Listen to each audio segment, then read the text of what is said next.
Tonight on NBC, Jimmy Fallon and Bozoma St. John host the incredible new competition show. I hired 10 creatives from all walks of life. They will be battling it out to see who can impress the world's biggest brands. This is a huge opportunity. This is the battle for the next big idea. This is not play. We're spending millions of dollars. I'm so excited to embark on this adventure with all of you. May the best idea win! On Brand with Jimmy Fallon, tonight on NBC. Wish you could become a morning person? You know the type, up before the sun, early morning runs, first one to the office with donuts and a smile. How do they do it? Easy. With the new Galaxy Watch 8, sleep tracking and personalized insights from Samsung Health help you improve so you can wake up to a whole new you. One who, dare I say it, skips the snooze? It's possible. Train your sleep with Galaxy Watch 8. Learn more at Samsung.com. Requires compatible Samsung Galaxy phone, Samsung Health app, and Samsung account.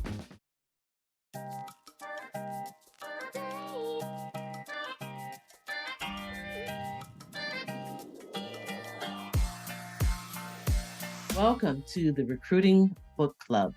I'm Carmen Hudson, recruiting consultant and former TA leader and book author.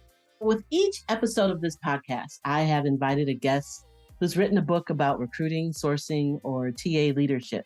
I like to read each book before the interview, and that makes our conversations rich and useful. And sometimes we veer off the topic of the actual book and we get into TA issues.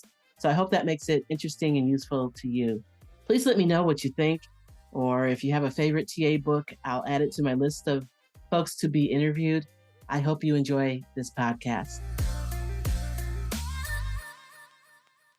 I am here with Tim Sackett, who I have known for many, many years. I don't even remember when we met. I don't have any idea around that. I've just known you for many, many years. Consider you a good friend. Tim lives in my old part of the woods in Michigan. And I'll let Tim introduce himself, and then we'll tell some stories in between, and I'll give you the real deal if he's being all, professional about it. Carmen, I think the best friendships, by the way, start when you can't remember when that friendship started, right? Like, I don't, It has to be. We just met each other and was like, oh, I like this person. So my best friend, Chris Dunn, likes to say I'm from Detroit. I'm not from Detroit, but he's like, nobody knows any other city in Michigan besides Detroit. So just tell him you're from Detroit. I'm actually from Lansing, Michigan. And right now my office is in like East Lansing. So I'm like a mile from Michigan State's campus.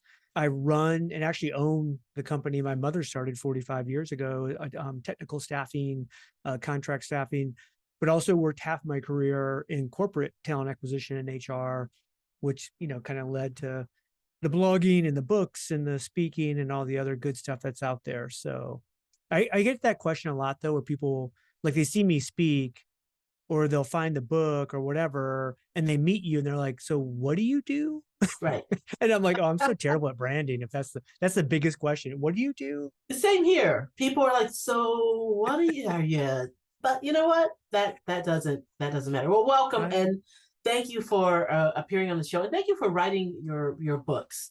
You've written part 1, and this was part 2 of your book, The Talent Fix. Yep. And so I want to get into why you wrote part 1 and part 2, but you mentioned Chris, and yes. In the book, Chris describes you, I think, as the Property Brothers of recruitment. So tell me a little bit about how and why you're buds, why you would consider yourself the Property Brothers. And I have to tell, full honesty here, I love me some Jonathan and Drew, so. Oh yeah.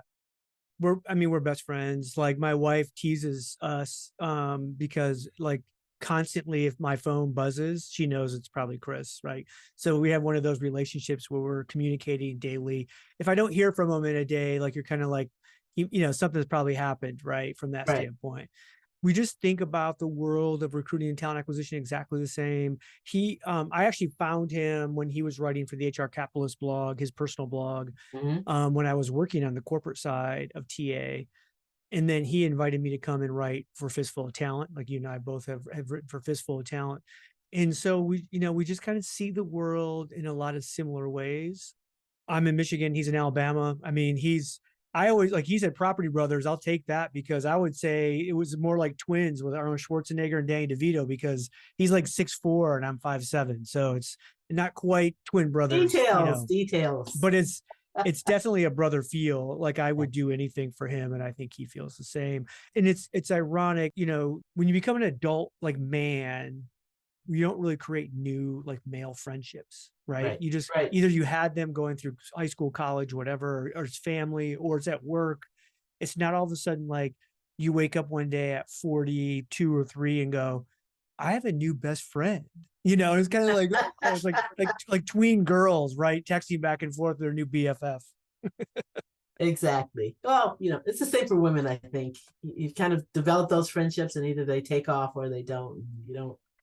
My circle seems to get smaller. So Yeah. And sometimes that's for the best, right? Like I keep trying to make my circle smaller. yeah. I feel like I don't give enough time to those people. I was thinking about this driving into work today. I was like, in a different time and place, Carmen and I would be thick as thieves. It's like, oh, you're West Coast, I'm East Coast. And, we don't tend to like run into each other enough. Right. I'm like, oh, I love how you think and everything about you. So it's like, it's one of those crazy things where in life, just kind of either you have like people like that fall into that or you don't, Yeah. Yeah. You start intentionally cultivating the people around you. Yes. So I want to start because part of the reason that I want to do this podcast is I want to encourage other people to write a book. Yeah. Because for me, it was, I have all these ideas. Let me just put them out there. And writing was hard, but getting it published was not as hard as I thought it was. So I'd love to hear a little bit about your publishing journey. Well, and I went with Sherm, and I've always been a fan of on the publishing side for them because they made it literally so easy. They want and the first time I published with them was over 5 years ago, like I think 6 years now. And they walked me through this process. They're like, okay, like, hey, I was speaking at the Sherm Talent Conference and one of their publishers came up and said, hey, we're looking for more talent acquisition content. Would you be willing to write a book? And like how many times in our life has someone said, oh, you should write a book? And you're just like, oh, that seems like a chore. But like I've been blogging so much that I felt like, oh, I could probably write a book. We should do this. And so I signed up to do it. And then they walked through like this really it probably took maybe 3 or 4 weeks. They said, give us a 2-page executive overview of what your book is going to be about. Cool. Did that. And then they said, okay, give us a chapter of every title. And I'm a title guy. So I was like, oh, this is going to be fun. But it's like in your mind, you have to structure everything. Right. That's it. But I came up with the titles of the chapters, what I wanted to write about. And then they were like, write 1 paragraph of what every chapter is going to be about. And then they were like, okay, like give us a due date. And I was like, after I did that process of like the 2-pager and then the titles and the paragraphs, I was like, oh, heck, I know exactly what I want to say and write. Right. And you kind of went through and just did it. And the editing was a little bit new for me. I mean, I'm a terrible writer to begin with in terms of like grammar. And so I knew I was going to get destroyed. And then I write like I speak, right? So it's very conversational. It's not like formal writing. And in some areas I felt like, oh, that sounds better. In many areas I was like, that's not the energy I wanted for that. At the end of the day, I figured out like they're really just suggestions and I could actually control. And I had to have a couple conversations with their publishing people to figure that out. Cause I was like, oh, and again, I was a complete different writer than they've ever had. They had very academic kind of writers, right? That were formal. And the crazy part was, so when I wrote the second one, they basically just edited for grammar and didn't change a thing. And I put some stuff in there that was very aggressive that I thought, oh, Sherm's going to vanilla this down. So I'm going to start here. And by the time we get through editing, we'll come up with a compromise. Right. And they were just like, hey, that's on you, man. If you want to write that, it's on. I'm like, okay, here we go. That's awesome. That kind of freedom allows you just to put on the page your experience and people get to judge, right? People get to tell you, like, I agree with this. I disagree with this. This sucks. That's okay. Do you know John Nicolasian? I do. Yep. So Nick is down in like FIU and works in HR down there. The very first time I met him, like literally a decade ago, I had no idea like who he was, but I was at an event. Someone introduced me and he comes up, he's like, Tim Sackett. He's like, fuck you, right into my chest. And he goes, I love your writing, but you challenge how I think about things constantly. And like half the time I know I'm going to be totally disagreement. And then the other half of the time I'm like, oh my God, I'm like, I've never met somebody that I could completely disagree with and completely agree with all at the same time. And so like that was for me is like, I'm going to write some stuff that some people are going to hate. and they're going to be challenged by. At the same time, I'm going to write stuff where they're like, oh, like I actually, you write just like what I was thinking, you know? Well, let's get into some of that. Yeah. Get into some of that. So early in the book, you talk about setting the stage with the CEO and really designing your recruiting approach, and having an honest conversation about where you stand in the marketplace, because the CEO might believe one thing and you as the TA professional see something completely different about what's coming in and sort of how people are thinking about the organization. When you have that conversation, how do you get the CEO to believe you? It's hard because I know there's so many people that are going to pick it up there. Like they're in their position, they're in their career with this company, they're 3, 4, 5, 6 years in, right? So they already have this relationship established. So it's really hard at that point to have this impact and change it. To me, every time I took a TA position, I really set that up in the interview process. Just like how we kind of as recruiters tend to pull jobs away to see if somebody's really interested or not. Right. I would really challenge, the executives that I was working with in terms of who owned talent acquisition. Like that's a big thing for me because, and they can't wait, right? The executives can't wait to go, oh my God, Tim, you guys own TA. Yeah. That's what you wanted to hear. And I'm like, oh, I don't want that job. Right. And then I go, oh, wait. Oh, that's amazing. Like you're going to allow me to select every single person that gets hired here. No, and they'd be like, oh, no. And then they will, oh crap. Now they realize who actually owns TA, right? And it's the hiring managers own the talent on their team. And we're this great advocate and conduit to help them get the best talent in the marketplace.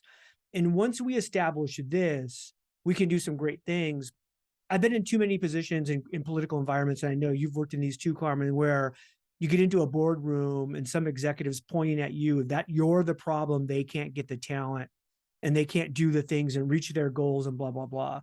And I was just like, no, you're stupid. Managers are sitting on resumes and you're not, you're messing up, interviews and you're blowing up candidates and you're doing all these bad things because they didn't own, talent. And I always give the analogy, like, if we took our entire TA team out on a field trip tomorrow for development, we got hit by a train and we're all dead, would the organization just never hire anybody? No, they would figure it out. The hiring managers would figure it out.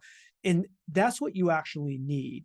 Right. And so for me, if you're a new person coming in and how do you get your executives to be on board? Like, I think it's critical that they understand the level they play and what they play into that role of being great.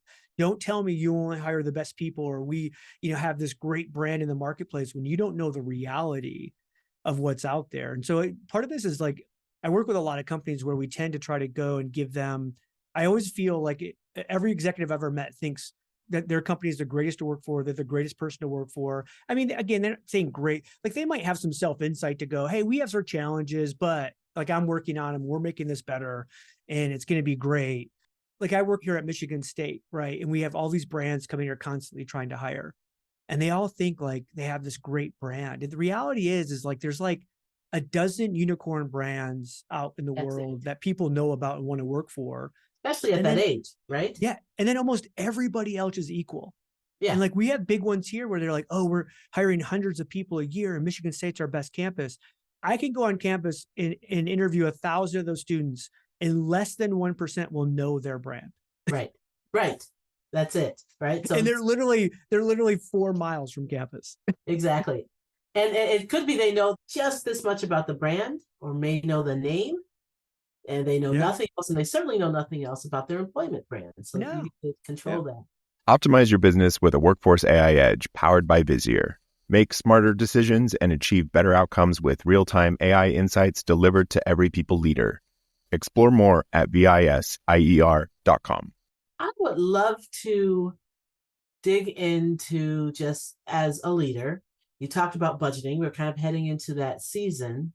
How do you prepare? How do you make sure that you as a TA leader get what you need? How do you get what you want? When should you ask for it? How should you manage that?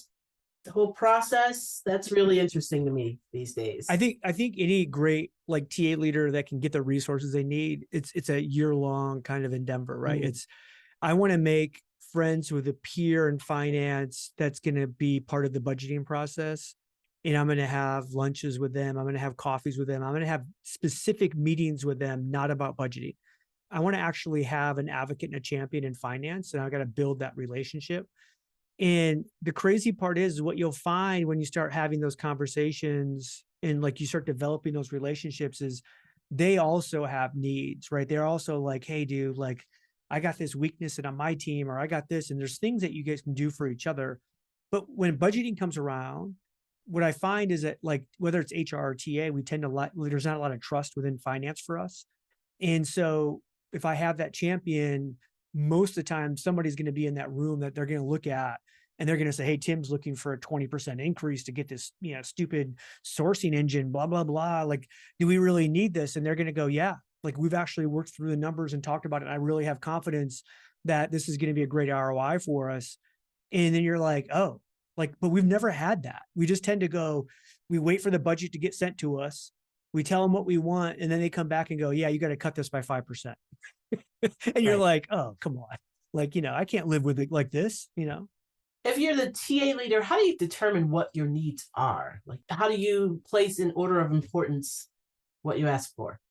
I mean, I think this to me, I'm very data driven, right? So I want to dig in and know, are we in the marketplace around like kind of our overall funnel metrics and, things like that? If we are, then what do I need to actually improve whatever my buttons are to improve, right? So it might be like, hey, we know we're going to open up 10 more locations next year on the east side of the country, and we're going to have to, build a pipeline of talent over there. So I'm going to have to, maybe it's great to have, whatever that might be, right? Like everyone's going to have different priorities.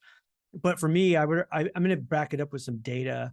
Because I think, again, that's another weakness we have when we come into budgeting is we go, yeah, well, we need 20% more so that we can do this stuff. And they're like, why? And you're just like, it's almost like it's a feeling, well, we know we're going to hire more next year.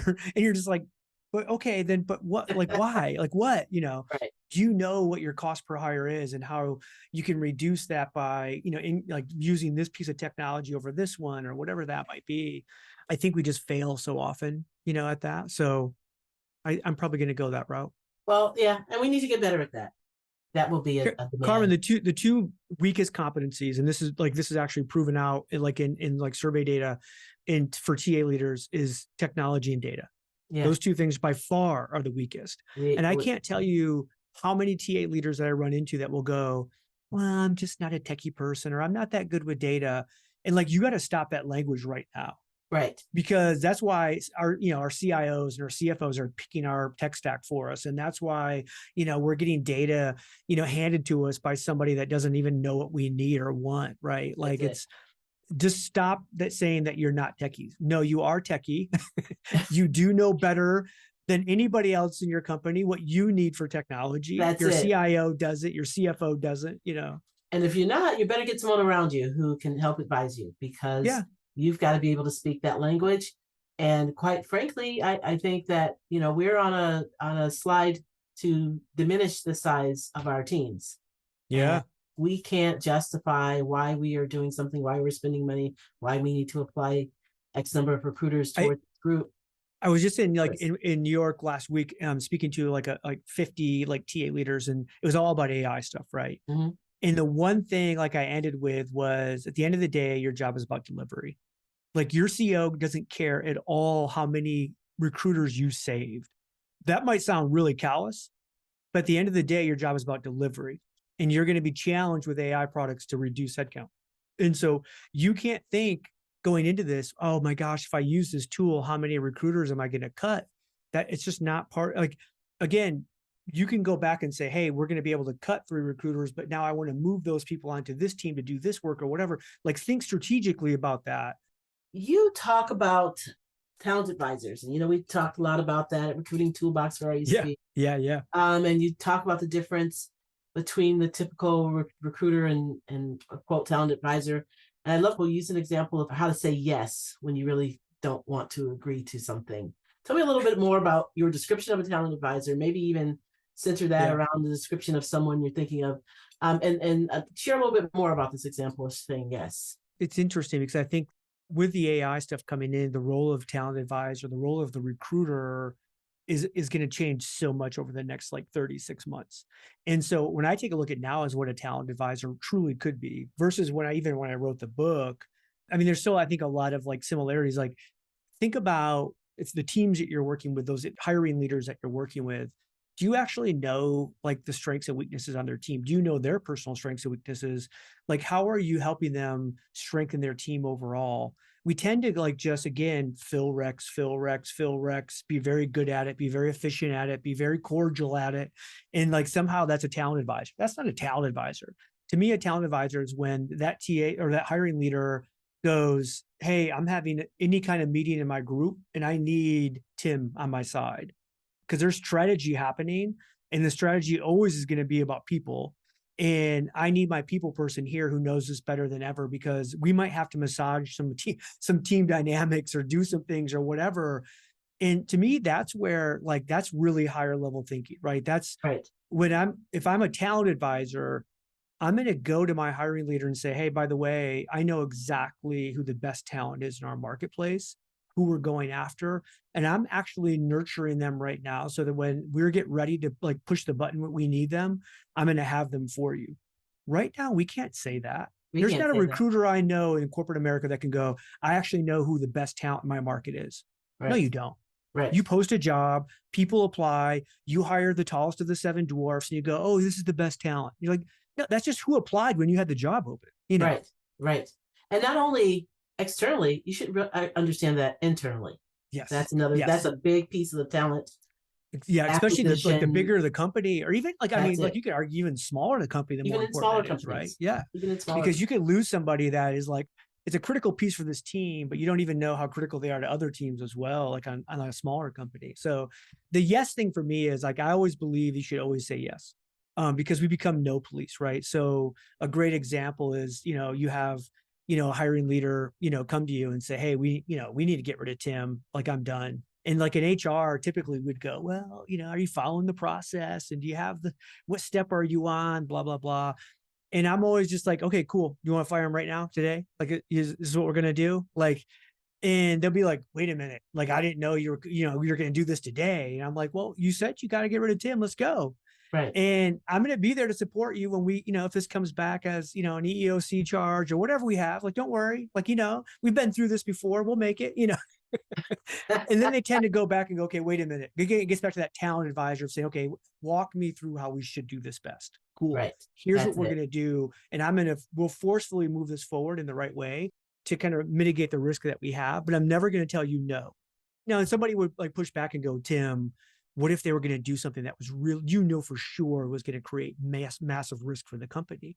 I would say, cool, we're going to do this. By the way, because of the risk level, I'm going to give my boss a call real quick, just so that they're aware. I need to manage up. Yep. Knowing that my boss would say, wait a minute, we need all get on a phone call. Exactly.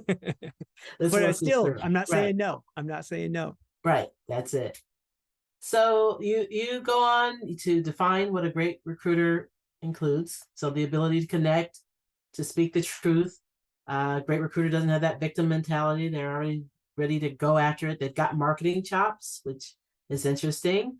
The ability to close, consultative skills, being a futurist, fearlessness.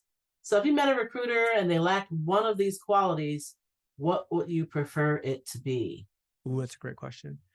We actually hire a ton of recruiters who have never been recruiters. Right. So they come in with a lot of phone fear of getting on that. I think you can beat that out of them. I think if you force them on the phone enough, and you surround them with people who are also on the phone making the same mistakes. And I'll give you, this is a great example. We had a new recruiter we're training, and he's on the phone and he's completely screwing up the call. And I'm sitting right next to him, and I just hung up the phone. And he looked at me like the candidate, what, you just hung up on this candidate. And like, nope, we need to take a breath. There's two things that are going to happen. One, the candidate's going to have a great story that you got hung up on by a recruiter. And you're going to call them back and say, I don't know what just happened. Like the phone just disconnected, whatever. Here's what I was trying to ask you, whatever. Look, candidates, if they want the job, they're going to pick up your phone. If they didn't want the job, you're just some idiot recruiter that screwed up. It doesn't matter. Right.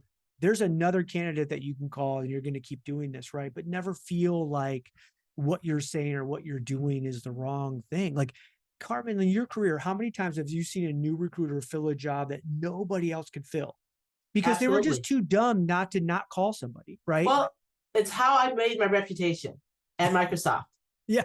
Literally, I landed there the first day, and they had this really difficult rec that no one could fill, that no one had ever filled. And someone just found me and called me who had the same skill set. It was a kind of a rare skill set. And I sat on it for a day because I was like, I can't believe like what's going on here. Why am I getting this? Is this easy? Yeah. Right. And then I presented it, and you would have thought like they carried me around on on the shoulders, and I was the best recruiter at least for a day or two. It happens every single time we hire a new That's recruiter. it. They fill a rec that nobody else wanted to work. They got sick of working. Yep. And it's just fresh eyes, fresh mind. They didn't have any preconceived notion that this was going to be difficult. And they just started calling and asking questions and talking to people, and bam, guess what? There's somebody out there for that wants that job that the company wants, I have in my notes here on page 87, you call me a hoe. I don't remember that. But I have this, I have you're calling me a hoe. It's what I have written in my note on page 87. There's no way. Like I got pull up 80, like I got my book right here. Like you gotta be kidding me. I get to get canceled for that. I don't know. I don't know where I got that from, but page 87. I don't know. I don't see anything on my 87. Recruiter superpower. Hey, by the way, you have one of the greatest stories of all time. And we get back to this marketing chops thing. And I bet I share this story a dozen times a year or more. And every time I say my friend Carmen Hudson, and it's about marketing or getting people to write you a check about your grandmother selling door to door in Detroit, chicken stockings, fur coat. It's one of the greatest stories about how to sell. And I constantly will talk, because I do a lot of startup like angel investing now, right. And we're constantly talking to these people, and it's always about the pricing strategy and what to sell and the product mix and blah blah blah. And I'm just like, how are you getting them to write you a check? I don't care if that check is for $1 or that check is for $1 million. The first check is the hardest to get. Make it super easy for them to write you a check, whatever that might be. And then once they write you one check, the second check, the third check, the fourth check becomes so much easier, right? And like that's all so you, Carmen. There's a book. That's a book right there. And it's the truth. So that was my grandmother. She walked door to door, and she sold you a chicken.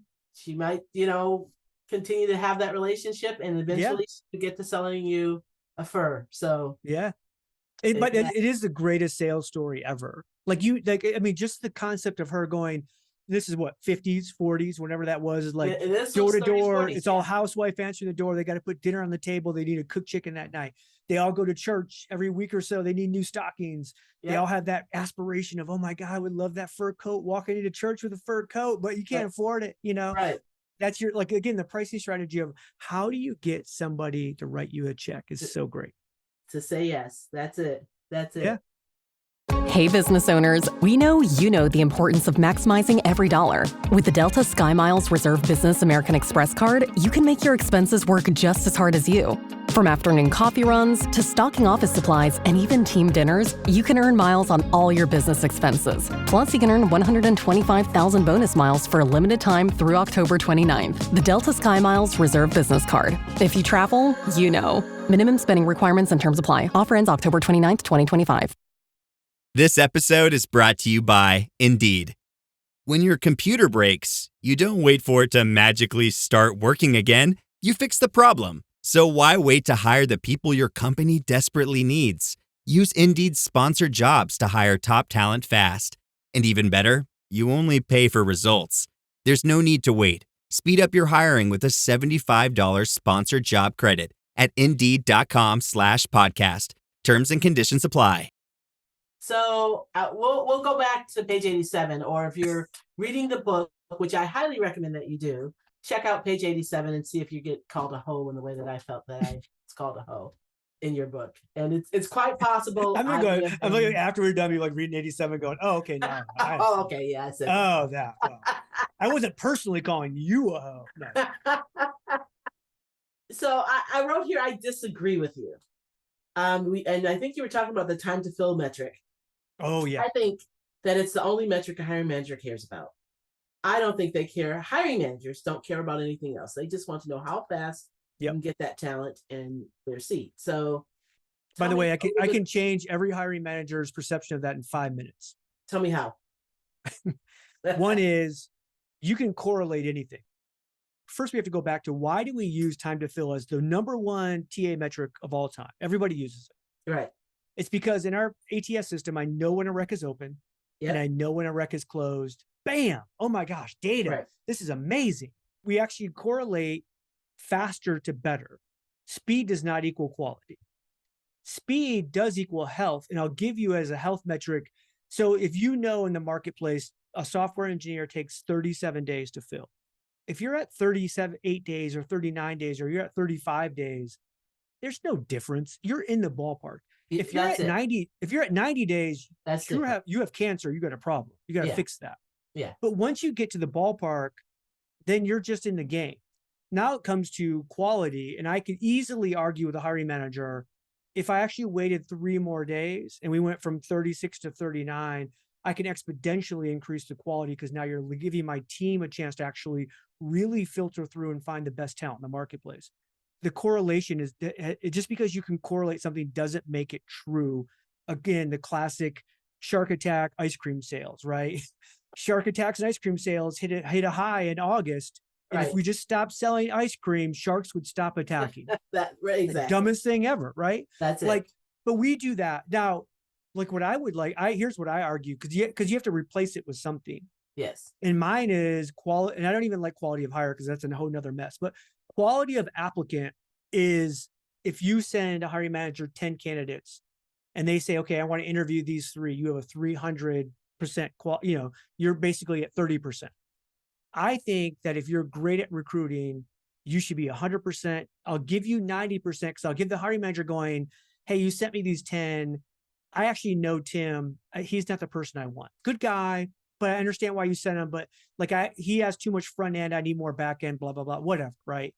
But if you're not at 90%, what a colossal waste of resources. Could you imagine General Motors, every 10 vehicles come off the line and they immediately go, yeah, those 7 are crap. We can't sell those. They would be out of business tomorrow. Right. And yet in talent acquisition, we've made hiring managers believe that we can just keep sending them more. And to me, the holy grail of great TA is I'm not even going to send you candidates. I'm going to fill interviews on your calendar that we've already agreed to because you and I trust that I know what you need. And again, we're going to have some false positives. We're going to have some misses because that's people. But at the end of the day, I don't need you to tell me which ones you want to interview because I already know who we should interview. I'm a talent advisor. Because I got the TA flat all over me. I think one of the things that we miss is that recruiters don't have that conversation with hiring managers. Yeah. They don't say, you know what, this typically takes me 60 days to find the right candidate. And that's what the stake we're going to put in the ground. I'm going to take into account when you're on vacation, when I'm out of the office, how much effort this will require. You know what, I think we'll hit this in 60, 70 days. Let's go for that. If something changes, let's have a conversation about it. What we try to do is in our mind, we affix this idea. We don't communicate that. We try to skate by because when day 70 hits and we haven't filled it, then we haven't broken any promises. But it also makes us just not great business partners to not be able to put a time around what we do. So the other failure in the time metric, Carmen, and you and I, again, we see this constantly is TA only controls a portion of it. Their admin, the hiring manager, all of a sudden, there's always oh, well, they're on vacation, or, oh, it took them 5 days to get back to us with some interview times. And now that candidate's gone and now we're starting again. And there's so much of it we don't control. So if I'm forced to use a time to fill metric, I'm going to use hiring velocity, which works backwards. We start to build the timeline of when we can fill this to your 60-day thing of going to the hiring manager going, hey, okay, you need an engineer. When do you need them? Tomorrow. Look, that's funny. All right. So here, we know we have to post it. It's going to be a week or 2. We know we have to then screen. We know we have to interview. Okay. We know we have a 2-week lag in terms of the person putting their notice in, blah, blah, blah. And all of a sudden you start to build the timeline out to say, okay, hey, we're at day 67. Right. This is going to be, now we're going to go minus plus days from 67. Timeline starts. And now we're shooting for this timeline because now they have an actual sense of, oh crap, I'm part of this. Right. Because they help build the timeline. Go back to your ATS and you can say other roles like this have filled in 70 days, 60 days, 80 days, whatever that looks like, and have a real conversation versus this, I know that's probably going to look like this. Hiring manager is thinking this is going to be solved by next week. And then you constantly, from that point forward, disappoint them. So it's like sales. I'm not fond of comparing recruiting to sales very much, but sales will tell you at the end of the month, I will have this much revenue committed, right? Yeah. Sometimes they're off, sometimes they're ahead of that, whatever. But and all kinds of things could go wrong. All kinds of things have blown up. We've always, we see that all the time. But we feel confident that sales is working toward it along a calendar. I just think it's a lazy metric, and I think it's manipulative. Like, I can't tell you how many enterprise TA lead shops I go into to work with, and I'll talk with the executive team, and they're like, "Yeah, we're failing at recruiting. I mean, we're failing. Right. Like, we need a change." And then I'll go and take a look and start digging in, and I'm like, "Oh, you guys actually paid out full TA bonuses 5 years in a row." And like, well, yeah, because we went from 37 days to 36.9 and then 36.9 to 36.7, and you're just kind of like, what are you talking about? I could immediately manipulate that number down to any number I wanted. Right. Like, I mean, like, this is the dumbest thing ever. And so it's just lazy TA leadership to use time to fill. I 50% agree with you, I think. No, I know. Like, by the way, I know I'm on an island with a lot of this because people get so offended because it's the one thing they've used and it's the one metric they've been like sharing so much. And by the way, like, when you talk to like senior executive, like CEOs, CIOs, CFOs, and you actually explain this to them, they immediately go, yeah, like, I never asked for these time to fill metrics. No, I just think because we don't give them any context of what they should be asking for. No, and if you go, exactly. Hey, by the way, it takes us on average 27 days to fill a job. And in our marketplace, it actually takes 45. They don't care. They're like, okay, so you're better, but we still, like, either, like you said, we still want them faster. And you go, well, wait a minute, maybe our turnover is actually higher than our competitors because we're hiring too fast. That's it. Right. I think it's a metric that your hiring managers care about. Your hiring leaders, I'm not so sure they care as much about it. So but we have to figure out how to support them. And I think just by being honest and telling people, this is what I think this will take, let's put our effort into it. If it shifts, we'll shift it. But that we avoid talking about it is also, I think, problematic. Yeah, like I said, I think it's a health metric. I want to look at it from a quarterly basis. I want to see that it's there, and I want to break it down by certain positions, right? Oh, an overall time to fill metric for your company is completely worthless. If you're gonna go, hey, I have my high volume, low skill, no skill jobs, and I have my mid careers, and I have my really hard executive and tech jobs. Like, great, figure out that stuff, but just an overall time to fill metric for the entire company. Like, I would fire you in a heartbeat if I was the CEO. 1,000%. So I want to dig a little bit into employer branding, and then we are quickly running out of time. I don't even know how this happened. I know. We should just do a full series. It's a 10-part series. You know what? I've already committed to doing this for one series, and I'm committed now to doing it for two. So I will likely bring you back because you've written more than one book, right? But I want to hear a little bit more about employment branding. You talk about it's free. It's stories about your organization. It's gathering those stories. I want to hear a little bit more about the work that you did with Shonda Zilic. Is that how you write about that in the book? I want to hear a little bit more about that. By the way, she's now the employment brand leader at Marriott, working for Chris Dunn. Excellent. Yeah. And Sean is great. Like, I just think she's, an amazing person, but she literally ran like GE's complete employment branding from ground zero with a zero budget. Like, and so all she had was this like employee advocacy where you're like going, hey, I'm going to come up with people, we all have people in our organization that are just like, oh my God, like that person over there loves our company more than anybody else. And like, to them, it's like, they got the greatest job, the greatest company. Like they're like, and you also know people like, that hate the company, and she was like, what if I just went out and found 10, 20 of these like employee advocates that love their job, love the company. And then we just started sharing like these messages out on social. And then little by little, somebody will go, well, wait a minute, why does Tim get to be on that group and I don't get to be? And you're like, well, no, come on in. Right.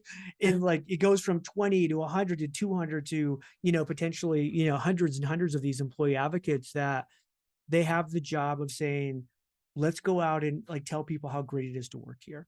Right. Let's go out and share with our friends and families, and exponentially 7 degrees of Kevin Bacon, get this thing out into the world, and start sharing real stories. And then eventually, like, you start to get money, and you can actually, align with your marketing team and image and likeness, and, everything kind of flows. But I think the best employment branding I've seen always comes from your own employees who love working for you. That's it. Yeah. I have here a note that you argue that pretty people are smarter. And it says, I have it written in big caps, like, don't talk about this. But I just can't help it. Carmen, I am fascinated by pretty research. So here's a couple of things. I'll just lay it out. One, I will talk about this in like in a big auditorium, with 500, 1,000 people. And I will have people be visibly upset that I'm talking about it. And it saddens me because they don't see themselves as pretty. And pretty's in the eye of the beholder. I think everybody is beautiful. And so again, there's a difference between, like, people go, well, attractiveness, characteristics, blah, blah, blah, whatever. But we also work in those companies where you walk in and you're like, everybody here's a model. Like, what the heck is going on here? But if you think, like, I write about this historically, if you think about, like, there's this misnomer that pretty people are dumb or dingy, right? Like the blonde, like, dingbat kind of thing. And if we really look at it, I mean, I'm talking thousands of years of history. You had rich, kind of landowner or whatever that might be, some kind of wealthy guy, that's just history, right? Was able to pick whatever mate he wanted because he was the wealthiest. He was going to pick the most attractive person that he could find. And then through bloodlines, through thousands of years of history, this has happened where you start to see really tall, athletic, look at the president, average like height of a president's like 6'4", attractiveness, people. We see this with CEOs. And so it's really a misnomer when you start to take a look at attractiveness and like foundational, like SAT scores and things of that. What you find is people who are considered attractive appearance wise actually outscore people who are would be ugly appearance wise. Again, this is many, many, many like academic studies. And so people get really upset by it because I say, hey, at the end of the day, based on some of the bias stuff that we hire for, just hire pretty and it's probably going to work out pretty well for you. And then people are like so offended by that. Like, oh my God, we would never. And then I'm like, why? Every person I hire is pretty. Like, So really what you're saying is we have to shift our definition of pretty. It is one of those things where I try to tell people, especially like new grads or people trying to find a job, at the end of the day, you're on display and you have to make yourself as attractive as you can be for yourself. Now, you might not feel attractive, or you might feel like you're too big or too small or too whatever. You don't like your hair, you don't like your skin, you don't like whatever. You make yourself as good as it. You like when you look in the mirror, you're like, yep, this is gonna be a good day, because that confidence is what's going to come across the stage. The confidence piece. We'll probably have to iron that out a little bit more. I won't go deeper. I won't do that. But I do want to perhaps end our conversation by getting your take on diversity. You say we don't need diversity within recruiting. Are you a Johnny Taylor fan of SHRM, or what are you saying to me? By the way, I actually consider Johnny a friend. I like Johnny personally. Here's what I'll say. I think if we actually did recruiting properly, there would be no need for diversity recruiting. Let's take it to a different function. We aren't very good at ensuring that our supply base is inclusive. And so now I'm going to have a completely different finance team called diversity finance. No company would ever allow that to happen. What we're saying is, supplier diversity. So they are. But here's what we're saying is you're saying we're broken in recruiting. We actually aren't very good at making sure we're inclusive and we hire a great inclusive culture. So let's have a different recruiting team that is unbroken. Every executive I talk to would be like, yeah, why wouldn't you just making sure that you're actually doing recruiting the right way, one recruiting? Why would you have two recruiting? I think placing all the blame on recruiting is not right. By the way, in I don't think we own organizations. talent in recruiting, right? Right. So there's a big miss, I think, in that piece of it. And I also believe that many organizations, because of the way that they have operated, they don't have the knowledge that they should have about talent markets, about bringing people with different perspectives and maybe even skill sets into the organization. Yep. This is William Tincup, and I'd like to talk to you a little bit about Indeed FutureWorks. Ryan and I attended the conference last year, and we created a limited series for Indeed where we talked to their customers. Great stories around TA and how they use Indeed to the max. So check it out. It's just Indeed FutureWorks 2024. You could search for it wherever you get your podcasts. Thanks. No, I think that's where we're broken in talent acquisition. Like 25% of my workforce, we hire our former veterans. And people are always like, oh my gosh, like, how did you make that happen? Like, we would love that. Like, give us the story. I hired a veteran and taught them how to recruit. Right. Like, like, oh my gosh, we can't find enough female engineers. Hire females to recruit engineers that are female. Like, this isn't difficult, and we make it more difficult. I think we have the data. We know where our problems are. We know hiring managers where we send them a funnel, 50% female, 50% male, and they hire 70% male, and we just look over here and we act like it's not happening. Right. Instead of calling them out and saying, hey, we have a problem we need to dig into. And that's because it's very uncomfortable for us to do that. So instead, we put all this money and have a diversity recruiting department. And by the way, the companies that do this, especially like the big unicorn brands we kind of talked about, they've had very little impact to their overall dynamics of their company. So the question is it working, or are we still we just did it to like placate to some part of the population instead of really truly fixing it based on the data that we have? I think some companies are doing just that, but others are actually trying to make their recruiters smarter about this entire population of people that they're just missing, that they're just not seeing, that they're not going after. And the other thing, there's been a mismatch in the talent market for a long time. And for so sure, trying Carmen, to bring that together is probably the goal of, I don't think having a separate diversity recruiting department, but having people who have networks within diverse communities, bringing people back to your organization. Yeah. That can't. We're closer to agreement than you think based on what I'm saying. Yeah. I just said, like, my whole premise is we broke recruiting, it wasn't working, and we decided to start a second recruiting department instead of just fixing recruiting. So here's what I go back to, I have experience in this. So I was running TA at a large health system. The board has said, hey, Tim, we're in a city where 18% of the population's people of color. We want our nursing population to match our community. Oh, that's awesome. But they didn't have any market data that showed that 6% of all nurses are people of color, right? And that if we decided that we wanted to do this, I would actually have to bus in nurses from Detroit and Chicago to make it happen. It was going to cost millions of dollars. And they were just like, no, just make it happen. You're like, I can't create a person of color nurse out of thin air. This goes back to, okay, as a company, then we have to get into the elementary schools and we have to go and invest in programs and we have to build our own nursing population that's going to match our demographic of our neighborhoods that we're working and living in. That's it. And they were like, well, that's going to take too long.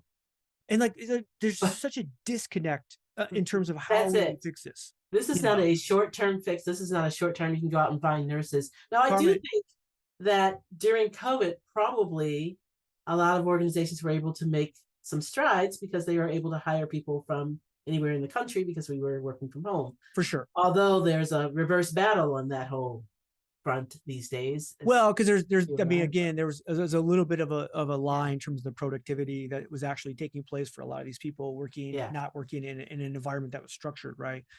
If Google decided that they wanted to solve female engineers, that problem they have, not having enough, they wouldn't have put billions of dollars into recruiting.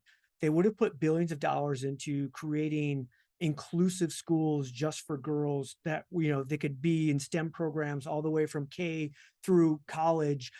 By the time, like, again, in the last 2 decades, they could have like literally swamped the entire industry with female engineers if they decided they truly wanted to change it. That's it. There are a few organizations and a few companies out there that are actually investing in just those propositions these days. So again, I'm not against diversity recruiting. I think we should have amazing. I think the premise for me about having inclusion in terms of hiring has always been, hey, we always hired from this pool. Wait a minute, what if we hired from all of these pools? This is what we should be doing. I don't need a separate recruiting department to do that. I need one recruiting department that's doing the right things to do that. When I wrote that chapter, that's the way it's going to work. It's a knee-jerk reaction to say, hey, you don't think we need diversity recruiting. I don't. I think we need I think we need one recruiting department that works well. Right. Fantastic. Okay, so I have really another whole set of questions for you. I'm going to stop right there. We might have to do a part 2. Or what are your plans on writing? Are you going to write another book? I am. I'm actually, and this is the book I probably was the first book I actually came up with the idea that I wanted to write. And so I'm in the process of actually now putting that together, coming up with a timeline. I actually have another book that I want to write as well. So I actually like it. And they're both completely different than the recruiting stuff. So it's getting a kind of away from that. I think I said what I have to say about recruiting. I mean, it might change with the AI stuff, but what about you? My next book will be my work of fiction. You know that, but I still think you have. I think you have a sales book in. I think you have a sales book in. You just write it, from your grandma's perspective. Like she figured it out. She solved it. It's the best sales advice I've ever heard in my life. Seriously, and from there she went from selling on the street to Pearlie's department store. So right? So there you go. Carmen, talk to me about I've had these conversations with people, and you write a book, it gets published, it takes time, and then someone starts asking you questions. And you're like, I don't remember writing that. I just had that conversation with Cody Horton. Do you know Cody? No. So Cody, he's a diversity recruiting leader. He's down in Texas, and he wrote a book. It's a great book. Same deal. Like you write it and then you walk away from it because you've spent so much time with it. The last thing you want to do, and I'm like, you should read your book. Your book's really good. He's like, I don't remember writing that. So I 100% agree because I wrote it, but I've got a couple of clients that are actually starting book clubs, and so. I've done a bunch of those. I tell people all the time, like, if you're a TA leader and you've decided whether it's Carmen, if it's Carmen's book, you tell Carmen and Carmen will come and talk with you guys. If you get my book, just let me know. Like, I'll do an hour debrief with your team and ask questions and have fun with it. Like I do that probably 12 times a year with TA teams that are doing the book club thing. And I always recommend your book because I think, of all the books I read, I remember sending you pictures, I was highlighting so many pieces.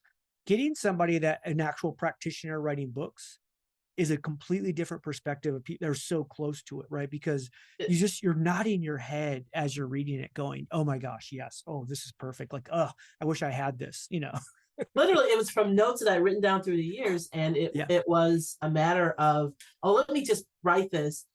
Most people probably understand every bit of this. I don't know if it's going to be useful to anyone, but I'm sure there are new people who might come along and might find this useful. So I think the opposite. I get to so many senior people that will go, I've known this, but I forgot. And and it really kind of gets them back to focus. That's it. That's what I hear a lot. Yeah. It's fantastic. So it's great. Well, this has been a fun hour. It's been a great conversation. I think that we'll likely schedule you for season 2. So hold on to that. And where are you going to be next? I want to make sure that I run into you. Yeah, I'm going to be at RecFest in a couple weeks. Me too. I'll be there. Yeah. I'll be there. I'm going to be at HR Tech. I'm going to be at LinkedIn Talent Connect. Kind of all over. Okay. So. All right. So we'll connect. All right. That's awesome. Good talking with you, Tim. And Tim's book is called The Talent Fix, A Leader's Guide to Recruiting Great Talent. And definitely pick it up. All right. Thank you.